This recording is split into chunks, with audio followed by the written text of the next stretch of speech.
I like to say that the sign of a good archive is that it's a bottomless well. Every generation can come back to the same material and ask new questions and get new answers. The Ransom Center is really a collection of stories, and that's an extraordinarily powerful thing to be in the presence of. It brings the movies alive. You don't see movies the same way after you understand more about the process.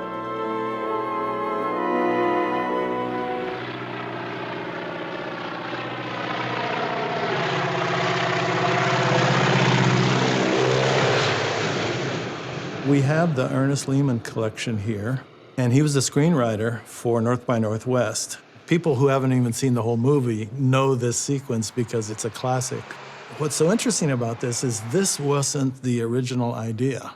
Hitchcock's idea was he's gonna be there all by himself, and all of a sudden there's a tornado.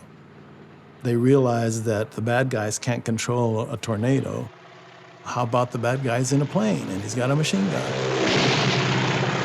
Here is Ernest Lehman's notes rewriting that. He's writing so fast and scratching things out and arrows. He was inspired. He had the idea for how this scene was going to work. There is nothing he can do. The tanker won't stop. It's got to stop. There's a scream of brakes and skidding tires, and he hurls himself to the pavement. The roar of the plane engine, the chatter of gunfire. And then, I love this at the bottom of the page, and then you have to turn the page to see what it is, but it's very suspenseful. Now, it's a classic piece of cinema.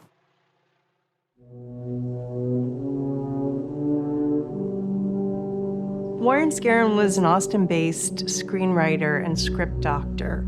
He's not well known at all, but he was actually the final writer on several of the 1980s biggest blockbusters. I'm gonna send you up against the best. You two characters are going to Top Gun. Tom Cruise was not happy with the character of Maverick. He thought he seemed too macho, and he wanted something more well-rounded. So this was one of Scarron's charges right away, was to go in and sort of look at that character and see how he could add some depth. This is the intensity chart that Scarron did for Top Gun. You can tell that this is big budget blockbuster. You know, red is the power of action scenes, and you can see how much red there is through this. He's going vertical, so am I. We're going ballistic, man! Go get him! And as you can see, character development is the darker line. He was really trying to zero in on the different relationships and how to make them stronger and how to make the different characters stand out more.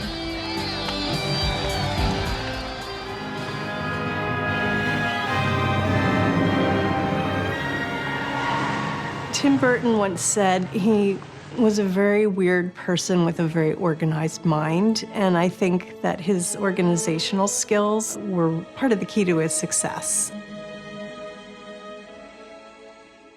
Sonny was right. The working man is a sucker, Dad. He's a sucker. He's wrong. It don't take much strength to pull a trigger, but try and get up every morning, day after day, and work for a living. Let's see him try that. Then we'll see who's the real tough guy. The working man is the tough guy. Your father's the tough guy. What you don't see when you look on the screen is just how many little decisions make their way into the final films.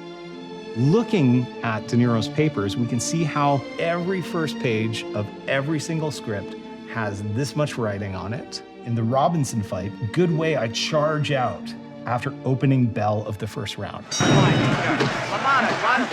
He has watched all this footage of all of these fights. He has choreographed with Jake LaMotta. He's trained with him for a year. He's looking at these very specific details, and then on this page it basically says, I'm not a fighter, but I've earned the right to be a fighter. You talking to me? Well, then who the hell else are you talking to? Talking to me? We can actually see what De Niro has prepared in advance because he's written little notes on his script. And one of the little notes just says mirror thing here. Well, I'm the only one here. This is Scorsese putting the camera on De Niro and De Niro improvising in front of it. It's not just a script, it's a living repository of all of these steps of labor. And seeing how he made these decisions, it's almost like looking at the sketchbook of an artist before they make the painting.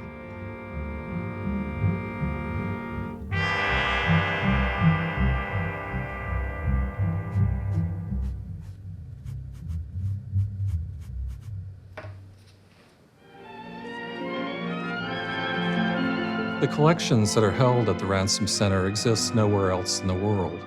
There is nothing like seeing the original. When you come in contact with them, you feel the energy of the creator in those objects. Preservation without accessibility is just warehousing. We are trying to preserve the material and make it accessible. All right, Mr. DeMille, I'm ready for my close-up. I can show you the process. It humanizes it, it demystifies it, it makes it possible.